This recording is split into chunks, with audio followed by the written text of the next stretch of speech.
హయాంలో 30,000 మంది మహిళలు అదృశ్యమైన ఎలాంటి స్పందన లేదు, ఏ చర్యలు లేవు. కానీ ప్రస్తుతం మా ప్రభుత్వంలో మార్పు వచ్చింది. రాష్ట్రంలో శాంతి భద్రతలు కాపాడతామని హామీ ఇచ్చాం.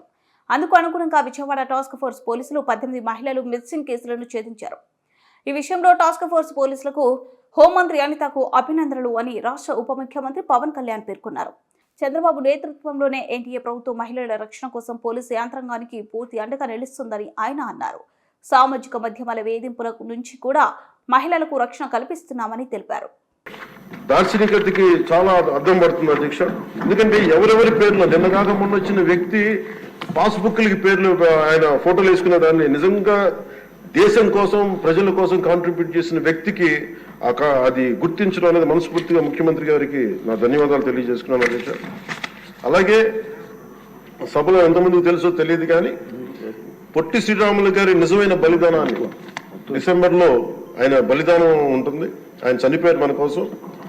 ఈరోజు దాన్ని రాష్ట్ర ప్రభుత్వం అధికార దినంగా దాన్ని జరుపుకోవాలని చెప్పి ముఖ్యమంత్రి గారు మా దృష్టికి తీసుకొచ్చారు. దానికి కూడా వారికి సంపూర్ణ కృతజ్ఞతలు తెలియజేస్తున్నాను. ఈ రాష్ట్రం ఎవరి బలిదానం మీద అయితే ఆధారపడి ఉందో, ఎవరి బలిదానం మీద ఈ రాష్ట్రం వచ్చిందో, అనేక లింగ్విస్టిక్ స్టేట్స్ ఎవరు బలిదానం మీద ఆధారపడి వచ్చిందో ఆ వ్యక్తిని రాష్ట్రం నిజంగా గుర్తించుకోలేదు. మొట్టమొదటిసారిగా దాన్ని గౌరవ ముఖ్యమంత్రి గారు దాన్ని ముందుకు తీసుకొచ్చి గుర్తించే పరిస్థితిని తీసుకురావడం మనస్ఫూర్తిగా వారికి నా అభినందనలు తెలియజేస్తున్నాను అధ్యక్ష. అలాగే కన్యకా పరమేశ్వరి ఈ ఆవిడ బలిదినాన్ని కూడా అధికార దినోత్సవంగా జరుపుకోవటం నిజంగా వారికి మనస్ఫూర్తిగా నా ధన్యవాదాలు తెలియజేస్తాను అధ్యక్ష. గత కాలంలో ఫస్ట్కి సార్ నేను ఒక ప్రభుత్వ ఉద్యోగి కొడుకున్న అధ్యక్ష. మాకు ఏదైనా సరే నెల మొదటి రోజున ఉద్యోగాలు మనకి జీతాలు వస్తాయనేది మాకు చిన్నప్పటి నుంచి అలవాటు. అలాంటిది గత ప్రభుత్వ కాలంలో ఏనాడు 1వ తారీఖున జీతాలు పడలేదు, 1వ తారీఖున ఏవి పడలేదు. అలాంటిది 1వ తారీఖున ప్రభుత్వ ఉద్యోగులందరికీ టెన్షన్గా ఆ జీతాలు పడ్డ మనస్ఫూర్తిగా ముఖ్యమంత్రి గారికి అభినందనలు తెలియజేస్తాను. అలాగే 64 లక్షల మంది బెనిఫిషరీస్ కి లబ్ధిదారులకి 4,000 చొప్పున వారికి 1000 రూపాయలు పెంచి మరి ఇవ్వడం మనస్ఫూర్తిగా వారికి నా అభినందనలు తెలియజేస్తాను. అది కూడా అందరం వెళ్ళి వారి చేతికి అంటే దీనికి ఏ వ్యవస్థ అవసరం ఉన్న వ్యవస్థని సమర్థవంతంగా వాడుకొని ఇంటికి క్యాష్ చేరవేయటం మనస్ఫూర్తిగా వారికి నా అభినందనలు తెలియజేస్తాను అధ్యక్ష. అలాగే పంచాయత్ డిపార్ట్మెంట్ సంబంధించి 1,452 కోట్లు మేము ఇప్పటికి ఖర్చు చేసాం అధ్యక్ష. అలాగే ఇండిపెండెన్స్ డే సెలబ్రేషన్స్ కూడా చాలా ఘనంగా జరుపుకున్నాం, డబ్బులు పెంచి అనేక సందర్భాల్లో తెలియజేశాను.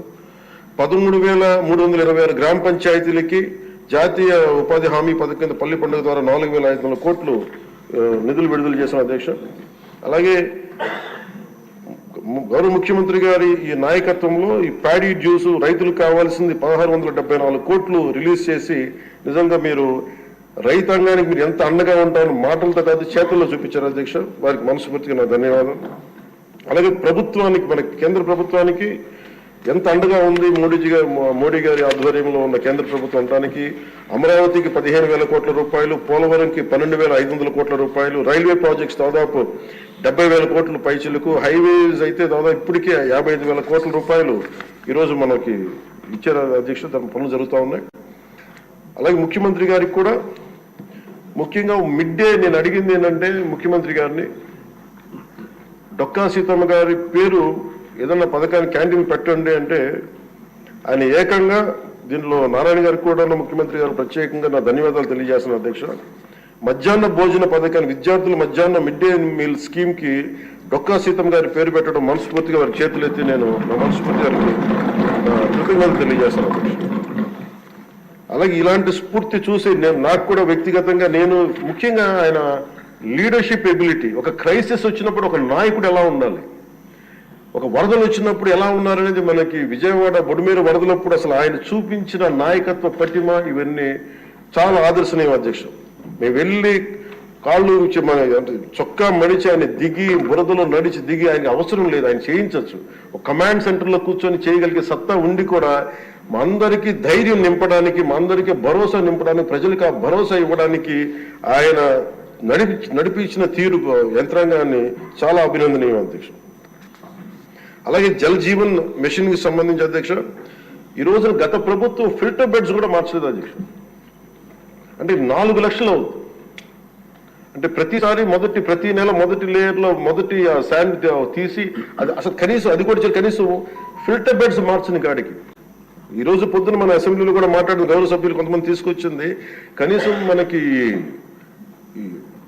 కిడ్నీ వ్యాధులు ఎక్కువైపోతుంది కనీసం ఫిల్టర్ బెడ్స్ కూడా మార్చలేదు కనీసం ఫిల్టర్ బెడ్స్ మార్చిన కొంత ఇంపాక్ట్ తగ్గుద్దని అంటుంటే నిజంగా అనిపించింది అధ్యక్ష జల్ జీవన్ మిషన్ మేము ఇప్పుడు దాకా గౌరవ ముఖ్యమంత్రి గారి నాయకత్వంలో ఆయన విజన్ తోటి జల్ జీవన్ మిషన్ ఈ రోజున అందరికి మాటిస్తున్నాం అధ్యక్ష రాష్ట్రానికి మాటిస్తున్నాం జల్ జీవన్ మిషన్ మన కేంద్రం మనకి గౌరవ ప్రధానమంత్రి గారి ఆశీస్సులతో గౌరవ ముఖ్యమంత్రి చంద్రబాబు గారి నాయకత్వంలో మునిపెన్నడూ లేని విధంగా భారతదేశంలోని ఎప్పుడు కూడా జల్ జీవన్ మిషన్ ఏ స్థాయి ఇది ఒక మౌనంగా చేస్తాం అధ్యక్ష ఆ మాట మేము అందరం కమిటెడ్ గా ఉన్నాం అధ్యక్ష అలాగే లా అండ్ ఆర్డర్ కి సంబంధించి లా అండ్ ఆర్డర్ లో 3 IPS ఆఫీసర్స్ ని ఏకకాలంలో సస్పెండ్ చేసిన ఘనత వాళ్ళు చేసిన తప్పులకి ఆ ధైర్యం కావాలంటే ఆయన అనుభవం చాలా స్పష్టంగా తెలియజేస్తుంది అధ్యక్ష అలాగే లా అండ్ ఆర్డర్ సంబంధించి ఇంకొకటి గంజాయి వనాలు పెరిగిపోయిన చోట తిరిగి శుద్ధి చేయని డ్రోన్స్ ను వాడి